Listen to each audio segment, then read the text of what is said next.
Alright guys, welcome back to Kings of the Old World qualifier number 3, and we've got coffeeco spawning here in the blue trunks on the south side of the map. North side of the map we have a Galioxx spawning as the French, as the Japanese in the red trunks. Don't know what game I'm watching. There's no French in this one. So we've got Galioxx top side, red trunks, coffeeco in the blue here.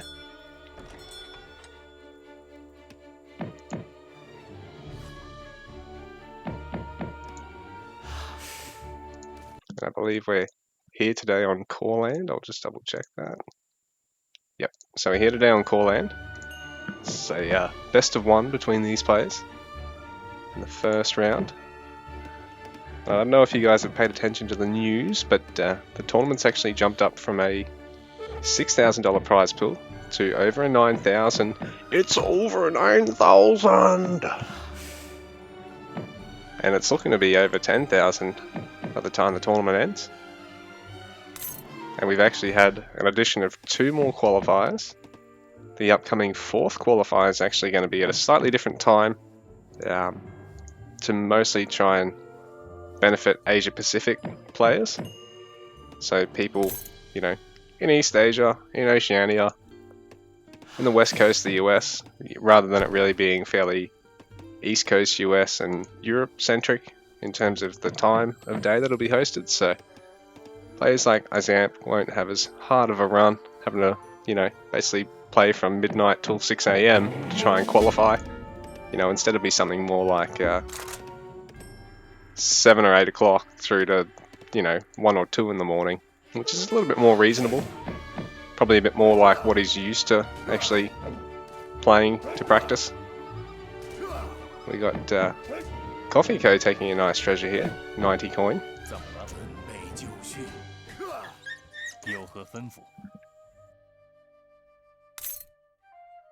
So got his Explorer, not China bot. Well, there's Kosa and Shimotsuma Nakayuki here, the Galio. So I've just been waffling on so far, I haven't really actually covered what they've been doing. So we got coffeeco,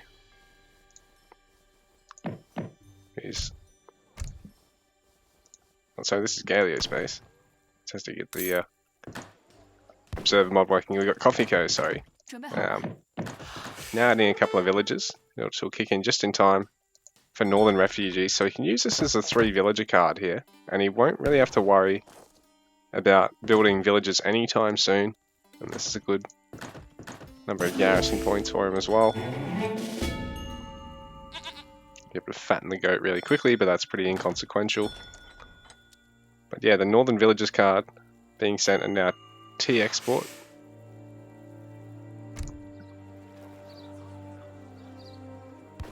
So a steady export trickle, 100 export and a consulate rickshaw. So the beauty of this opening here from coffeeco is he's able to work towards his age 2, not significantly delayed, but he also gets a few extra villages out of that. So northern towns actually giving him 4 villages rather than the usual 2 or 3. Galio in the meanwhile, he's starting to age up already. Eco's moving a little bit quicker for the time being, but there's less of it. So he's on 14 villages to coffeeco's 17, soon to be 18. Well, I think coffeeco might have had to briefly delay a villager in order to get the village out. So it's been more like a 3.5 villager northern towns than a 4 villager northern towns for him. Like I said, he still does have a couple of extra villages over Galio. Well, the wonder is only slightly delayed, really. And he's got a lot of villagers making it to try and force it up a lot quicker.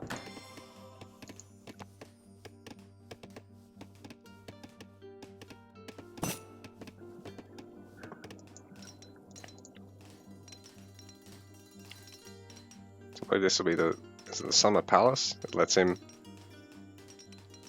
actually, yeah, it's Summer Palace, so it'll let him actually ship banner armies for free. A little bit slower than regular units trained, but I mean, he's already got the consulate as well. So you could look at doing something with that. Well, Tashogu Shrine is basically just an improved shrine.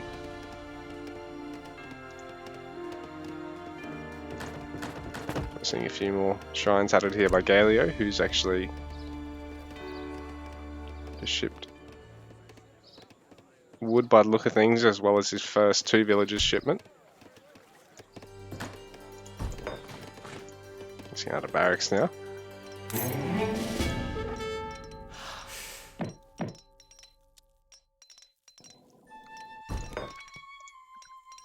coffeeco in Silversmith, and he's already trained something out of the consulate. I'm not sure what. Must have missed it. Oh no, sorry. He's already picked a I was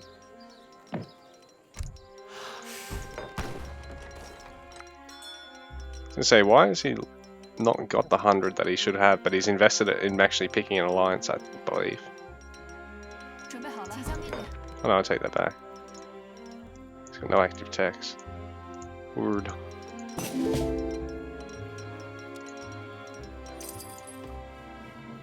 Scaling's already got shitloads of export.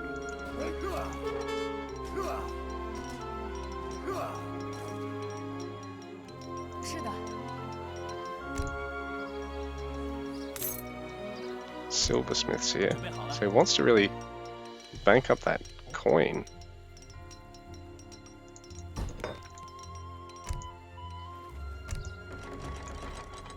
Already got the coin he needs to age up, so he's gonna work on going for the fortress age really quickly, while it looks like Galio floating a little bit of wood and coin at this point.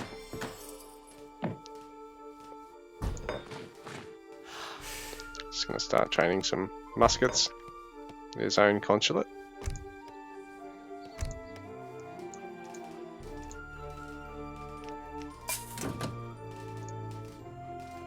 So coffeeco is already going to fortress age.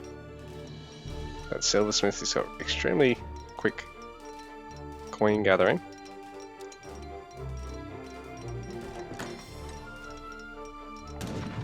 It's a nice time for Galio to push here. Although he probably needs to hit from this far side to actually get the wonder, and even then I think he's going to be too slow. So Galio is pretty much repelled for the minute. coffeeco can't really engage him until he gets a fair few more units here. And he's allying with the Japanese.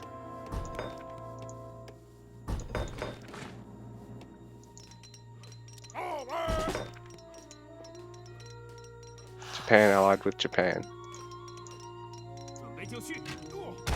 So the Summer Palace army training up.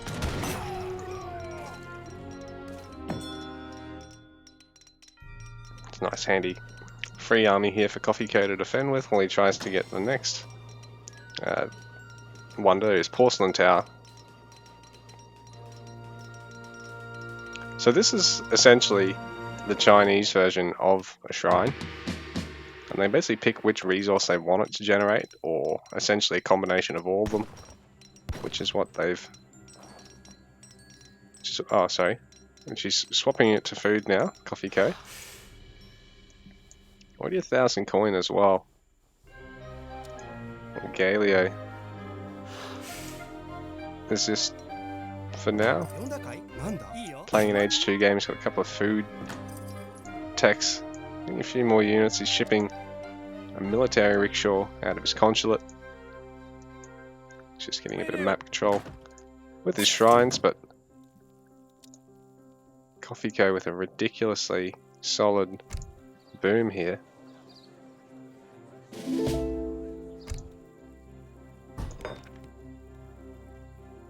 Ending his relations. He's shipped 13 Chico New just to defend for the minute. Galio's going to creep forward with another barracks.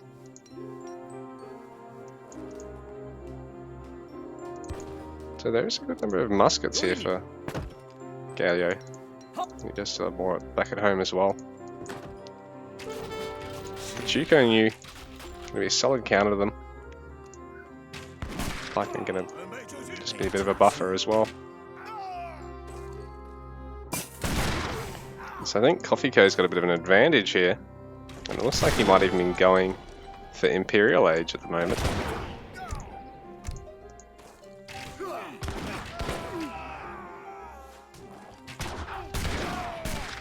So Galio attempting to get what value he can out of this fight. He's even got his Explorers here. And that back's just going to finish anyway. But now it's in a really rough spot for Galio. coffeeco is pretty much free to pick it off at the minute. Galio, just now, not even really working towards Fortress Age for the minute. 25 villages for him. coffeeco on 30. Getting a Confucian Academy.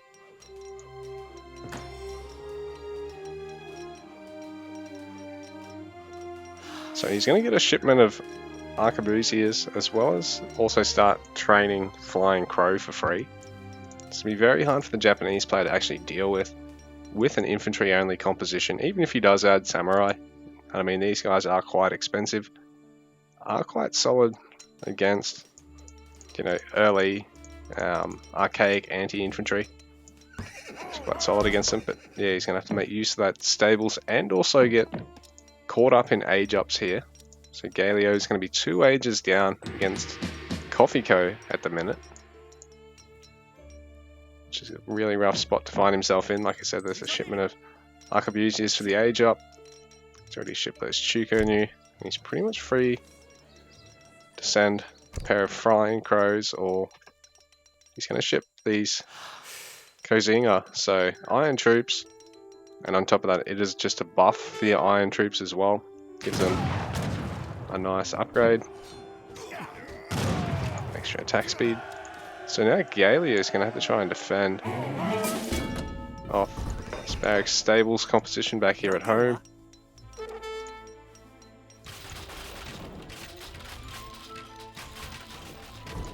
This barracks is going down extremely quickly. This looks so pretty with the Chuko news attacking it.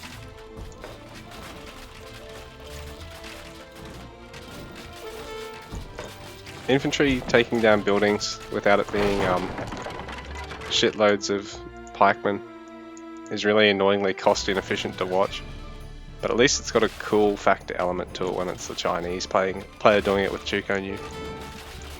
So we should actually be able to rip through these shrines pretty quickly. Well, Galio is going to actually add Shinobi, so you can actually stealth these guys. Also switching to a lot of Naginata riders, so that'll be handy. Should we get some more Flying Crow here from coffeeco?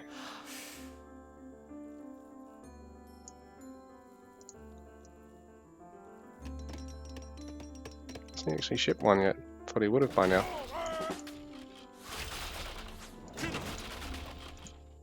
So Galio's shrines falling one by one for the minute. He faces his, what looks to be his impending doom at the moment. I mean, he's down by 2 ages. coffeeco's now up to 95 pop. So he's actually ahead of Galio in terms of eco and army pop at the moment. So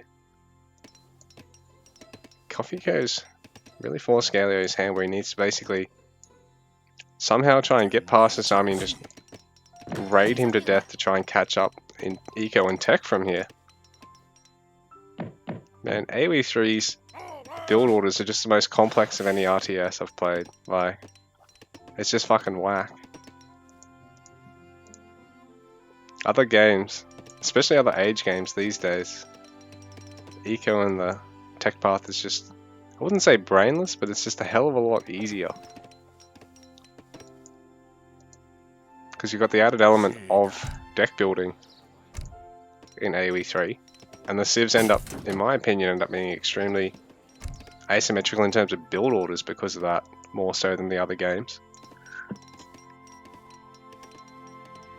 Like in AoE, man, the build order for every civ is literally the same thing up to about 4 minutes. When you're actually like getting a second town center in H2. Or was. They've just recently had a big patch to adjust the meta there, but you know, Age of Empires 4 is a bit the same, where other than Mongols, everyone just sort of beelines H2 and then plays off like 1 to 3 production facilities, goes second town center or fortress, and then the other. I mean, second town center and then castle, or then the other. Whereas in this, it's hella complex. Like there's high settler and low settler tech up builds. There's all sorts of rush builds of the same thing.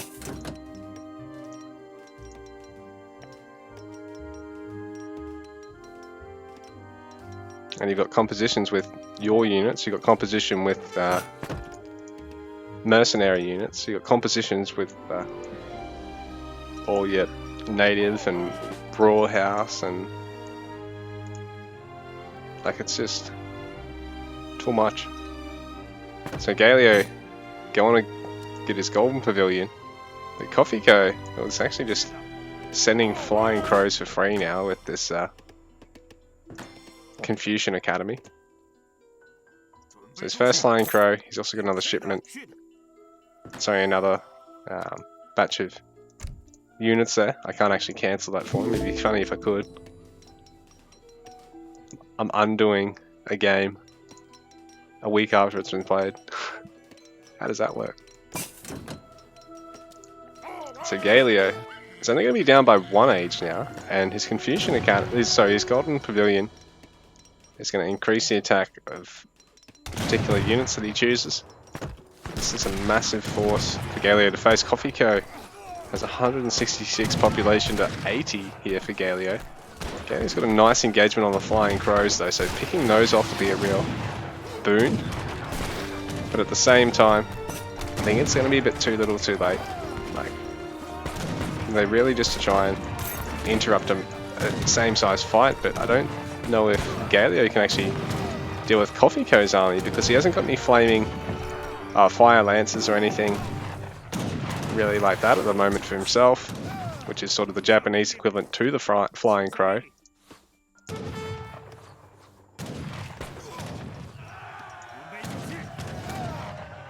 These are really expensive or slow to generate siege unit, while the flaming lances are a bit more spammable, but it looks like Galio's never going to get there to actually pump them out. This coffeeco, his force is massive. He's macroed up extremely well. So is this what Boom China looks like? Because admittedly I am very deck stupid when it comes to this game.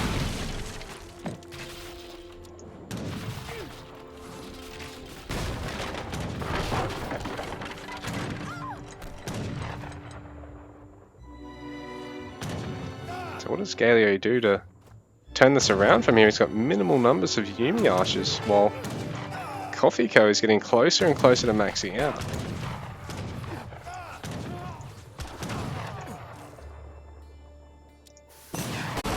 And Galio having a tap out. GG, well played is called. And coffeeco takes the game.